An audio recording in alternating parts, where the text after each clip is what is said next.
Sometimes life is not easy. నువ్వు అనుకున్నంత easy కాదు కొన్నిసార్లు జీవితం. క్రైస్తవ జీవితం అనుకున్నంత ఈజీ కాదు. ప్రభుతో జర్నీ కొంతమంది బెడ్ ఆఫ్ రోజెస్ అనుకుంటారేమో కానీ ఇట్స్ ఎ ఛాలెంజింగ్ లైఫ్.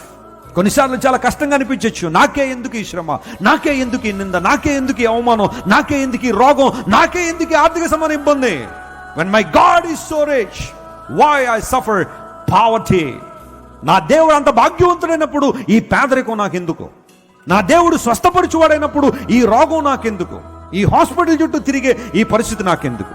ఈ నిందలు ఎందుకు? ఈ అవమానాలు ఎందుకు? ఈ ఎడబాటు ఎందుకు? ఈ ఒంటరితనం ఎందుకు? కొన్నిసార్లు అనిపించచ్చు. At the time focus on God. దేవుని వైపు చూడు. ఆయన ఏ పాఠాలు నేర్పించాలనుకో నేర్చుకో. నీ జీవితంలో ఇంకా ఇంకా ఉన్నతమైన స్థితికి ఎదగడానికి ఆ ఎదురుగాలను ఉపయోగించుకో.